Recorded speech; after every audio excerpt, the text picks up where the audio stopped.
En 2 ans et plus de 50 épisodes, je vous ai raconté bon nombre d'histoires. Mais jamais la mienne. Récemment, j'ai pris une décision qui va sans doute changer toute ma vie.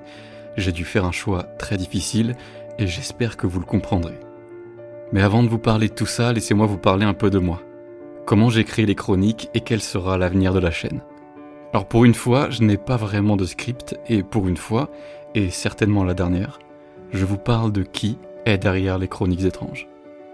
Tout d'abord, pour ceux qui connaissent bien la chaîne, vous savez à quel point j'aime le mystère. C'est une des raisons pour lesquelles je n'ai jamais parlé réellement de moi. Mais la raison principale, c'est que je considère que les personnes qui appuient sur un bouton play d'une histoire audio le font pour s'évader, pour écouter une histoire qui les transportera à travers plusieurs sentiments, et pas pour écouter celle de quelqu'un d'autre. Concrètement, si je ne montre pas mon visage et que je reste discret sur qui se cache derrière ce masque noir, c'est parce que, pour moi, ça fait partie de l'ADN et du lore des chroniques étranges.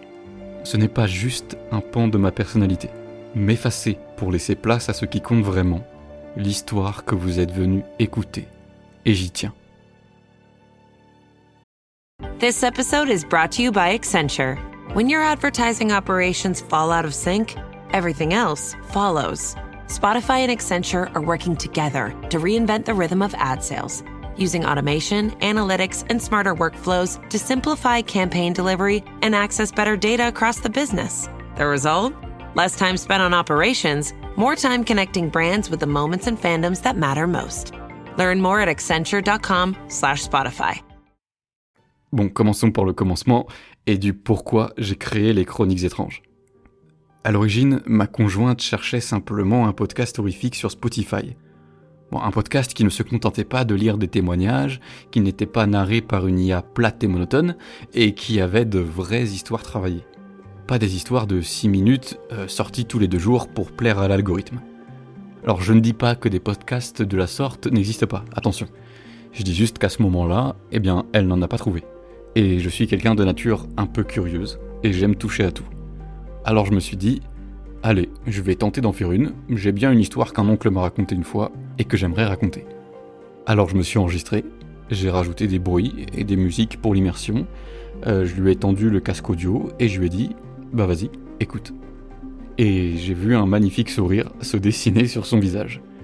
Elle a fini par le retirer une fois l'épisode fini, et elle m'a regardé, elle m'a dit « Ouais, c'est vraiment pas mal. » Bon, là je me suis dit « Ok, si elle a apprécié son moment, bah j'ai qu'à en faire d'autres. » Alors j'en ai fait une autre, qu'elle a encore plus appréciée, et que j'ai vraiment adoré faire. Alors j'ai continué, encore et encore. En parallèle, j'ai commencé à les poster sur les plateformes de streaming. Parce que, pourquoi pas après tout. Si elle apprécie, peut-être que j'arriverai à mettre le même sourire sur le visage de quelqu'un d'autre. C'est vraiment comme ça que je l'appréhendais, du moins. Et rien que pour ça, ça valait le coup de continuer. Et honnêtement, je me suis découvert une nouvelle passion. Entre écriture, narration et montage audio. J'aimais vraiment tous ces aspects. Pour l'anecdote, depuis ce jour, elle valide chacun des épisodes avant que je les publie. Je lui les fais écouter et elle me dit ce qu'elle en pense et je les corrige en fonction. Donc, si c'est pourri, c'est de sa faute. Je plaisante évidemment, elle a même très vite accepté de me prêter sa voix pour doubler les personnages féminins. Dans la vie de tous les jours, j'étais quelqu'un d'assez discret, qui bégayait à moitié, qui avait des problèmes flagrants d'articulation, qui m'avait même valu quelques années chez l'orthophoniste, et assez peu confiance en lui, pour être honnête. Alors en plus de me passionner, les chroniques étranges m'ont permis, je pense, dès le premier épisode, de pallier un peu à ses défauts. En tout cas, je l'ai vraiment ressenti. J'ai vraiment eu l'impression de gagner peu à peu en assurance, d'apprendre à poser ma voix. Parce que oui, j'ai assez vite compris que lorsqu'on raconte une histoire horrifique, il faut savoir poser sa voix. Dans le sens où ça paraît logique, mais si je vous parlais comme je vous parle en ce moment, ça n'aurait sans doute pas la même saveur. Enfin bref, même si je faisais 2 ou 3 prises par phrase au début, en vrai, ce n'était pas grave, parce qu'une fois monté, c'était fluide, et j'étais trop fier du résultat. Alors au fur et à mesure, j'ai appris à mieux narrer, à mieux exprimer mes idées, à mieux écrire mes scripts, et ça a commencé à se voir. Enfin, je pense, en dehors des chroniques. Enfin, vraiment, je l'ai ressenti comme ça en tout cas.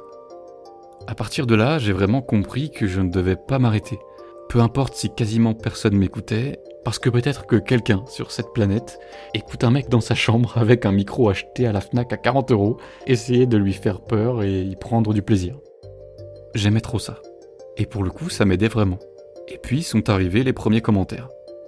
Plutôt sympa, à vrai dire, sans pour autant dépeindre l'émission comme un chef-d'œuvre, et heureusement, fallait pas pousser non plus. J'étais vraiment novice à l'époque, au point où, comme vous le savez peut-être, j'ai fini par refaire les 3 premiers épisodes de la chaîne, parce que j'avais tellement progressé entre-temps que l'écart commençait vraiment à s'entendre. Alors les tout premiers, je les laisse tels quels, et à vrai dire, je n'ai pas vraiment le temps de tous les refaire pour le moment, et puis quelque part, ça montre le chemin parcouru, j'imagine. Disons que ça fait partie de la chaîne. Enfin bref, ça paraît peut-être stupide, mais avec ces commentaires, j'ai compris que derrière leurs écrans, il y avait des personnes qui prenaient leur temps pour m'écouter et qui appréciaient vraiment. Et c'est vraiment à partir de ce moment-là que j'ai commencé à m'y mettre sérieusement. À passer plus de temps à écrire, à monter, à chercher des musiques, parfois pendant 1 heure, et à me former sur le mastering audio, sur l'éloquence, en regardant des vidéos sur YouTube, etc. pour essayer de ne vraiment pas décevoir les quelques personnes qui m'écoutaient. Ouais, autre petite anecdote, je reviens d'ailleurs sur les musiques. Ça m'arrive parfois de passer plusieurs minutes, voire même peut-être pas 1 heure, j'abuse, mais presque, pour trouver la bonne musique qui colle au moment et à l'émotion que je veux transmettre. Alors ça paraît bête, mais plus j'avance, plus je vois les histoires comme un espèce de mini court-métrage audio, si je peux dire ça comme ça, sans paraître trop prétentieux pour autant. Et toutes les musiques que j'ai à ma disposition, dans 95% des cas, ce sont des musiques libres de droit, donc je dois chercher la musique parfaite pour le bon moment. Bon, on avance.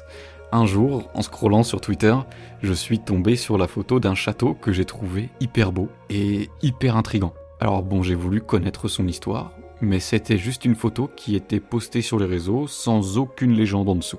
Alors ça m'a frustré parce que je suis de nature plutôt curieuse, alors j'ai cherché encore et encore, jusqu'à trouver vraiment ce qu'elle cachait sur un vieux blog et en recoupant certaines informations de blog en blog, sur Wikipédia, sur les photos, etc. Et j'ai découvert qu'en plus d'être magnifique, ce château abritait une légende très peu connue et pourtant fascinante. Et là je me suis dit, il faut que je la raconte. Et là je me suis dit qu'à partir de cette expérience, j'allais créer un nouveau format, que je l'appellerais Chronique d'une image, et qu'à chaque fois, je partirais d'une image pour raconter une histoire qui se cache derrière la dite image. Et le premier épisode a bien sûr été consacré à ce château. Et même si c'est le plus ancien, peut-être pour ce qu'il représente, ou pour l'émerveillement que ça m'a procuré quand j'ai trouvé pour la première fois ce qui se cachait après des heures de recherche, je crois que c'est mon préféré à ce jour. Et pourtant, c'est celui qui a fait le moins d'écoute, et de très loin. Bon bref, tout ça pour vous dire que j'ai adoré faire cet épisode. Je l'ai posté sur YouTube, et le premier commentaire a été, je cite, « Très intéressant, je viens d'apprendre que mon arrière-arrière-arrière-arrière-grand-mère est la fille d'un MacDermott. Nous avons donc un lien avec ce château dans notre généalogie. Vraiment très intéressant. » Bon, là je me suis dit, mais c'est incroyable. Je venais de faire découvrir une partie de son histoire familiale à une personne lambda sur internet. Il fallait que je continue cette série. En plus, elle me permettait de laisser davantage de temps entre 2 histoires, et donc de les peaufiner davantage. C'est à partir de ce moment que je me suis imposé un rythme pour m'y tenir. Un épisode toutes les 2 semaines. Comme ça, je pourrais écrire des histoires plus longues, les couper en 2, et ça me laisserait environ 1 mois et demi entre chaque histoire pour la travailler. Jusqu'à ce jour, qui est arrivé très vite, où j'ai vu ce commentaire sur YouTube, sous le premier épisode en 2 parties de la chaîne, et je vous le lis, car je l'ai sous les yeux, je cite « Consternant. Cliché écrit à la truelle. Narrateur à 6 de tension en systole, et sans doute en phase terminale de chimio. Et les liaisons grossièrement fautives et hilarantes. Quant à l'immersion, n'est pas un gesson qui veut. Adieu, je vous vire de mon répertoire illico. » Alors c'est peut-être idiot, mais je vous assure qu'à ce moment-là, tout, absolument tout, s'est écroulé dans ma tête. Je passais littéralement des heures sur mes histoires, et le premier commentaire à peu près construit, qui était une critique, si je puis dire, c'était celui-là. Et vous savez quoi ? Sur le coup, au fond de moi, une petite voix m'a soufflé qu'il avait peut-être mis le doigt sur quelque chose. J'avais encore tout à apprendre. Qui j'étais pour m'improviser narrateur après tout ? Alors j'ai glissé l'histoire suivante, que j'avais déjà prévue, dans la corbeille de mon PC et je l'ai fermée. Et vraiment, c'est l'une des histoires que je n'ai jamais sortie parce que je l'ai tout simplement supprimée. Alors je sais évidemment qu'il faut savoir prendre du recul sur tout ce qu'on dit et voit sur les réseaux sociaux. Mais je crois que c'est que quand on y est réellement confronté qu'on se rend compte à quel point ce genre de commentaire peut faire mal, parce que peut-être que pour lui c'était simplement un commentaire écrit à la va-vite dans sa chambre derrière son écran. Pour moi c'était pas vraiment le cas, alors peut-être que c'est un gros défaut que j'ai, mais en tout cas je n'ai pas su prendre du recul, du moins à ce moment-là, et peut-être qu'aujourd'hui ça peut paraître ridicule, mais ça m'a touché. Bon, évidemment, ma compagne a vu que ça me tracassait et elle m'a dit un truc du genre « En vrai tu t'en fous, non ? C'est souvent les gens les plus stupides qui veulent se faire entendre, la majorité des personnes derrière leur écran se croient tout permis, ils ne mesurent pas vraiment l'impact de leurs commentaires, mais franchement, moi j'ai adoré ton épisode, tu t'es vraiment amélioré sur celui-là, tu devrais pas t'arrêter, etc. » Bon écoutez, je pense que ça suffit, en tout cas, pour me redonner l'envie de continuer. Et je me suis dit, ok, ce mec n'a peut-être pas complètement tort, mais vous savez quoi ? Je vais faire de mon mieux. La prochaine histoire sera la meilleure que j'ai jamais écrite. Je vais regarder des conseils d'élocution sur YouTube, je vais me former encore plus sur le logiciel de montage audio, et je vais pondre le meilleur épisode de la chaîne. Et à chaque nouvel épisode, depuis, je me suis dit qu'il fallait faire mieux que le précédent. Parce que ouais, moi je m'amusais peut-être à faire des petites histoires.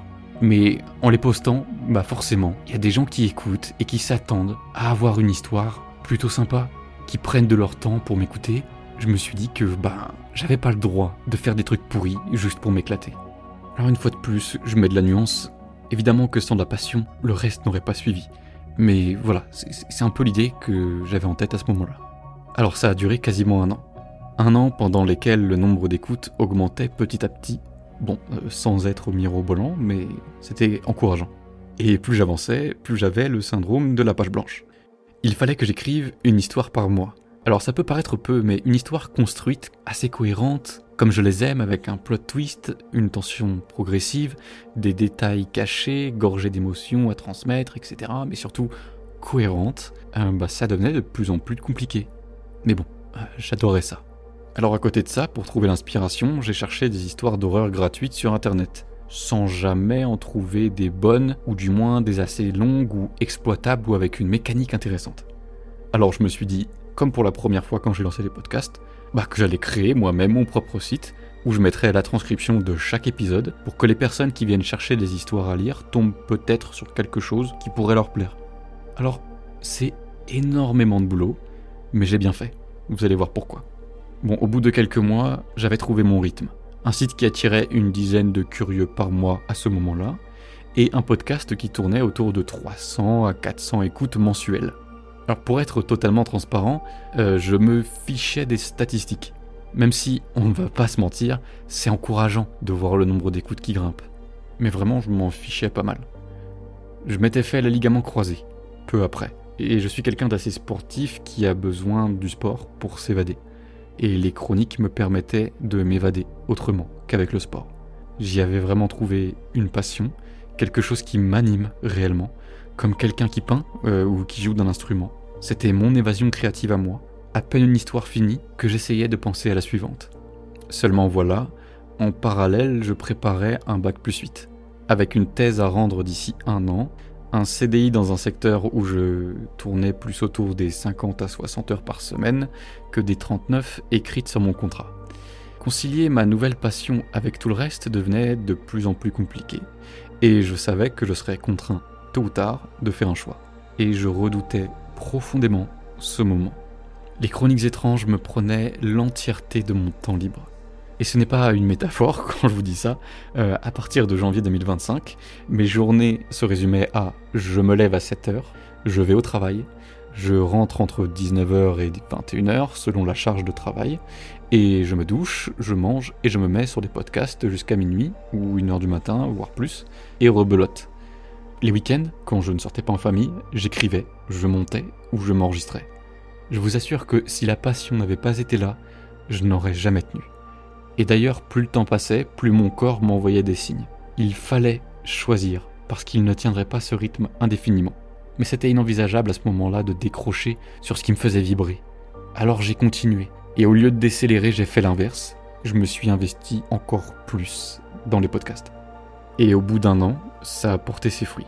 Alors je ne savais ni pourquoi ni comment à ce moment-là, mais en juillet 2025, je crois que c'était dans ces environs, le nombre d'écoutes a tout simplement explosé, passant de 500 à 600 écoutes mensuelles à 500 à 600 écoutes par jour.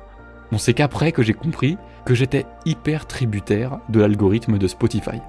Parce que si les gens s'abonnent, commentent et aiment l'émission, elle est beaucoup plus mise en avant par la plateforme. Et c'est là que j'ai commencé à vous le faire savoir en fin d'épisode. Et c'est aussi pour ça que je répète sans cesse que sans vous, il n'y a pas de chroniques étranges. Alors les semaines passaient, et les écoutes continuaient d'augmenter petit à petit. Je me suis dit alors que je pouvais peut-être espérer me rémunérer, que le temps passé sur les chroniques pouvait aussi me rapporter. Alors j'ai fait ce que je n'avais pas osé faire jusque-là, et j'ai mis des publicités, au début et à la fin de l'épisode uniquement, pour ne pas détruire l'immersion. Au bout de 3 mois et demi, j'ai reçu ma première rémunération. 100 €. Là je me suis dit, waouh, vraiment j'étais aux anges, je me suis dit, alors ok, ramener au temps passé sur les épisodes, ça peut paraître dérisoire, mais j'avais littéralement une compensation financière pour faire ce que j'aime. Et je vous mentirais si je vous disais que ce n'était pas une motivation supplémentaire. De plus en plus de gens commentaient mes histoires sur Spotify, sur YouTube, sur Apple Podcast, et même sur le site sous les histoires écrites. Depuis le fameux commentaire mesquin qui a failli tout me faire arrêter, je n'ai plus jamais reçu de commentaires du genre. Du moins, les critiques que j'ai reçues n'étaient pas pleinement méchantes pour rien et étaient à peu près constructives, ou je ne sais pas si c'est le recul que j'ai réussi à prendre depuis, mais en tout cas, les retours sont globalement hyper bons. Et je crois que sans ces retours, je n'aurais jamais eu la force de continuer, parce que savoir que ce que je fais trouve un écho chez certaines personnes, il n'y a rien, humainement, de plus satisfaisant. Mais voilà, tous ces retours, ça commençait aussi à me mettre un peu la pression. Parce que maintenant, il y avait des dizaines de milliers de personnes qui m'écoutaient. Alors cela dit, comme l'a toujours dit mon père, il n'y a pas de performance sans pression. Et papa, si tu m'écoutes, ta voix résonne dans ma tête tous les jours. Bon, tout ça pour dire que c'était du bon stress, si je puis dire. Alors je me suis appliqué encore plus. Et à chaque histoire, j'ai continué à vouloir faire mieux que la précédente, même si c'était déjà un peu le cas. Je réfléchissais parfois pendant des semaines, rien que pour trouver une bonne idée. Puis en pleine nuit, incapable de dormir à force d'y penser, je prenais mon téléphone et j'écrivais une bribe de scénario que je venais d'imaginer, au calme, dans mon lit, pour la peaufiner le lendemain. Et d'ailleurs, encore une anecdote, étonnamment, je n'ai jamais quitté ce procédé créatif. Depuis, c'est toujours comme ça que je trouve mes idées. Au calme, dans mon lit, en pleine insomnie. Alors, c'est peut-être le seul moment où mon cerveau fait une pause, et je suis persuadé que c'est dans l'ennui que viennent les meilleures idées. Enfin bref, je divague, mais c'est souvent la première question qu'on me pose. Comment tu trouves toutes ces idées ? Alors, eh bien, à part pour les histoires inspirées d'histoires vraies, la majorité des idées me viennent en regardant des films. Et certains d'entre vous l'ont même remarqué, je l'ai vu dans certains commentaires. Parce que oui, je suis un fan absolu de films d'horreur et thrillers psychologiques. Ça doit représenter, sans déconner, 80% des films que je regarde. Et j'en regarde beaucoup. Alors souvent, je trouve une mécanique du film sympa, ou juste une idée que le film exploite, et je me dis, il faut que je l'utilise dans une histoire, c'est trop intéressant comme concept. Alors je pars de cette mécanique, et une histoire en découle, lorsque j'y pense le soir dans mon lit. Alors si ça vous intéresse ce genre d'anecdote, je pourrais rentrer un peu plus dans le détail, mais par exemple, pour l'histoire Le Marionnettiste, c'est inspiré du film Ghostland. Esprit de famille est inspiré du film Le secret d'Emma Brown. Et Les fantômes du passé, j'ai eu l'idée en regardant Le Comte de Monte Cristo. Car à un moment dans le film, il parle d'une mère qui enterre son fils, et je me suis dit, ouais, il y a quelque chose à faire avec ça. Enfin voilà, tout ça pour vous dire que je pars d'un tout petit élément du film, ou une idée que je trouve sympa, et j'essaye de la développer différemment. Il y a réellement 20% des histoires qui sortent pleinement, à 100% de ma tête. Comme c'est le cas par exemple pour 100% ou La vengeance dans la peau. Enfin bref, j'ai encore divagué, désolé. Tout ça nous amène à début 2026, si on suit à peu près la chronologie. Les chroniques avoisinent à ce moment-là les 30 000 écoutes par mois, et le site, je continuais à le peaufiner, tant sur le contenu que sur le SEO. Et avec le temps, il est devenu premier sur Google, sur des recherches comme histoire d'horreur, ou histoire à écouter pour adultes, et il attire aujourd'hui plus de 10 000 personnes par mois. Assez rapidement, j'ai vu les chroniques étranges comme un univers à part entière que je voulais développer. Donc, en parallèle, cela faisait 1 an que je travaillais sur 2 projets annexes et dont je ne vous ai jamais parlé, et pour une bonne raison. Un des projets était un jeu de société qui nous a demandé, à ma compagne et moi, énormément de temps. La conception, la réalisation, les tests, le démarchage des fournisseurs, etc. Mais au bout d'1 an, une fois le jeu terminé, on a été face à une réalité. D'une part, nous n'aurions jamais l'argent pour le financer, et d'autre part, il aurait fallu beaucoup plus de temps pour créer quelque chose de réellement qualitatif. Et du temps, j'en manquais déjà cruellement. Alors on a totalement abandonné ce projet qui tournait autour des chroniques, malgré le temps et l'argent investis. L'autre projet, lui, je continue de le peaufiner seul, et il devrait voir le jour dans les prochains mois. Si on poursuit, nous voilà donc fin mars 2026. Les revenus publicitaires génèrent 200 à 300 € par mois, ce qui est objectivement trop bien. Je n'ai plus vraiment de vie sociale à ce moment-là.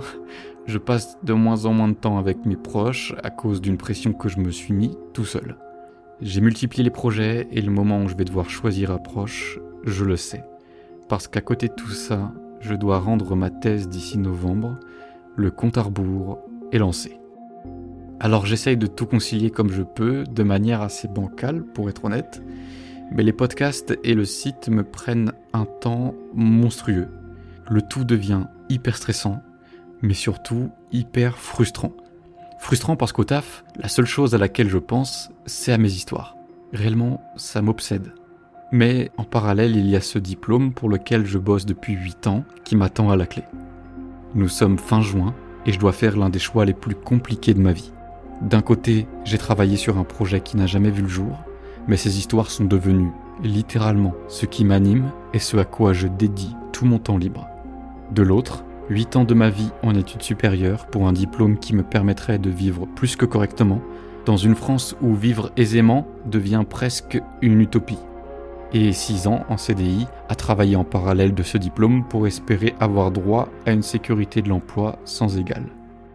Alors aujourd'hui, au moment où j'enregistre, nous sommes le 1er juillet 2026, j'ai fait mon choix. Et c'est fini. Je démissionne. Je prends le pari. Le diplôme, lui, est au bout du chemin. J'ai travaillé dur pour espérer l'obtenir, vraiment très dur. J'ai commencé à rédiger un mémoire. J'ai travaillé jusqu'à pas d'heure, parfois même jusqu'à 23 h au bureau, dans un milieu qui m'a pris mon temps, mon énergie, et qui m'a peu à peu vidé de ma confiance en moi. Un milieu que j'ai détesté dès le premier jour, mais auquel je me suis accroché pendant 8 ans pour espérer rendre fier mon entourage et avoir droit à une sécurité financière. Alors évidemment, je ne pourrais pas vivre des chroniques, je ne suis pas fou. Mais avec un mi-temps, je vais limiter la casse et surtout je vais gagner 2 fois plus de temps. Je vais pouvoir me consacrer davantage à ce qui me fait vibrer. Et j'ai pu voir que derrière leurs écrans, il y avait des vrais gens, d'une bienveillance sans nom, qui m'ont parfois redonné foi en l'humanité, réellement. Et d'autres qui m'ont fait évidemment douter, mais j'ai compris une chose, mes histoires, c'est comme vous et moi. On est comme des sauces piquantes. Alors bon, ok, l'analogie n'est pas top du tout, mais j'ai vu quelqu'un la faire sur les réseaux, et je la trouve particulièrement vraie. Alors cette personne disait que dans la vie, il y a des gens qui adorent la sauce piquante, et d'autres qui la détestent. Pourtant, c'est la même sauce. Tout ça pour dire que, à quoi bon essayer de plaire à tout le monde ? Vous, moi, les histoires que je raconte, on est tous des sauces piquantes. Ça peut plaire à certains, et à d'autres non. Et je pense sincèrement que si on essaye d'être une sauce mi-piquante, mi-pas piquante, on finit par se travestir quelque part et cette sauce devient dégueulasse. Alors bon, je suis peut-être parti trop loin sur celle-ci, mais tout ça pour dire que, au-delà d'un passe-temps, c'est devenu en quelque sorte une vocation. Et si ça plaît pas à certaines personnes ce que je fais, tant pis. Parce que c'est devenu mon humble façon à moi de laisser une trace dans ce monde. Certains font des enfants, moi je fais des histoires. Ce sont mes enfants à moi.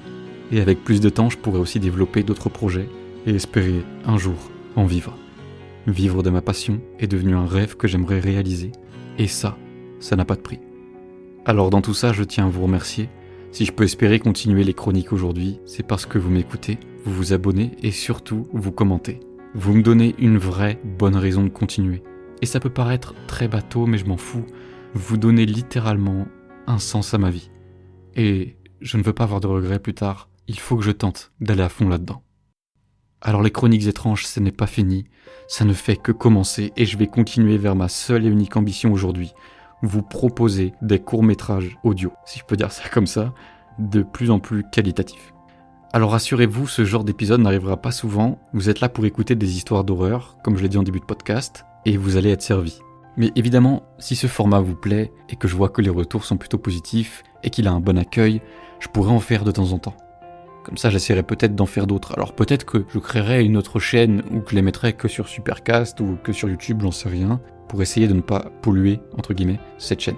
Donc n'hésitez pas à me poser des questions, que ce soit en commentaire, sur Instagram, sur le site, par mail, peu importe. Sachez que je n'ai aucun tabou. Et comme ça, je pourrais essayer de répondre à toutes vos interrogations dans un épisode à part dédié à ça, si je vois que ça pourrait vous intéresser. Et bon, juste pour être totalement clair, cet épisode n'a aucune réelle ambition. C'était juste un moyen de vous faire savoir qui se cache derrière les chroniques étranges et d'être pleinement transparent avec vous, parce que je pense que c'est normal. Et encore une fois, merci. Les chroniques ont changé ma vie et m'ont donné un but. Et je crois qu'il n'y a rien de plus important dans une vie. Et c'est certainement pour ça que je suis prêt à tout lâcher pour poursuivre mon but. Alors je vous demanderai une seule faveur. Pour celles et ceux qui ne l'ont pas encore fait, n'hésitez pas à vous abonner. Ou même à commenter ou à noter l'émission sur votre plateforme d'écoute. Vous l'aurez compris, c'est le meilleur moyen d'aider la chaîne gratuitement. D'autres projets arrivent. Des histoires mieux produites, plus travaillées. Je vais donner mon maximum. Je n'avais pas prévu de me confier comme ça à la base, et encore moins sur la chaîne. Je ne sais même pas si je finirai pas par effacer cet épisode. C'est quand même assez gênant de se confier sur internet comme ça, mais je sais pas. Ça me semblait logique de vous en dire plus. Bon, je ne sais pas trop comment conclure tout ça, alors je vous dis à bientôt, si vous osez revenir.